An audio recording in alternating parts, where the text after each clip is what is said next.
how do you approach getting the wider business stakeholders to contribute to a journey mapping session?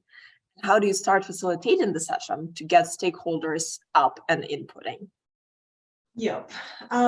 So for me, when we did it with the financial services company, we did small groups. So sometimes it was very tiny groups and sometimes it was individuals contributing to give it a very personalised, and so that we could create depth around our understanding and the feedback from them.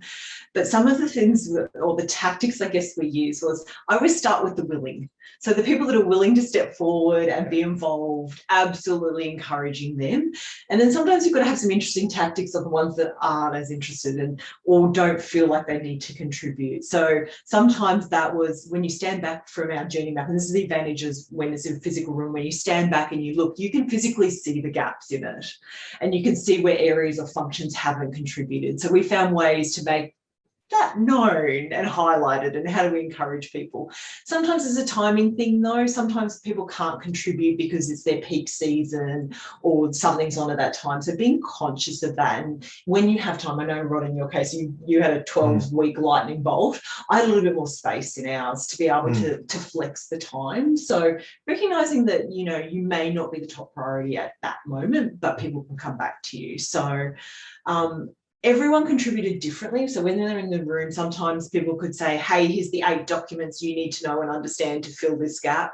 Other people, you needed a couple of rounds with them to unearth that. It's just been, for me, I like to go flexible and be quite tailored in that interaction. Yeah.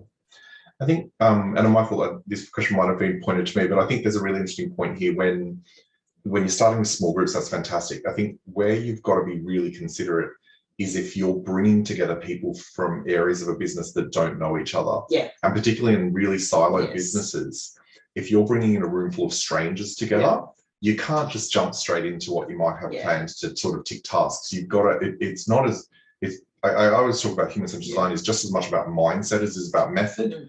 And so you've got to get people into the right frame of reference and feeling comfortable, or I guess psychologically safe in a way to actually participate. So, you know, it might be going back to first, you know, sort of facilitation 101 about let's make sure we've all met each other.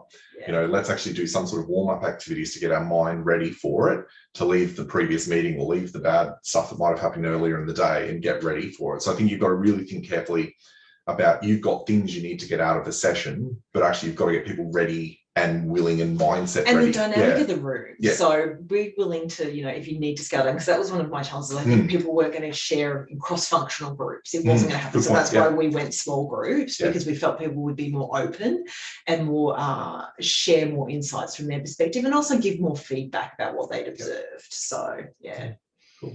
Hopefully there's some tips in there.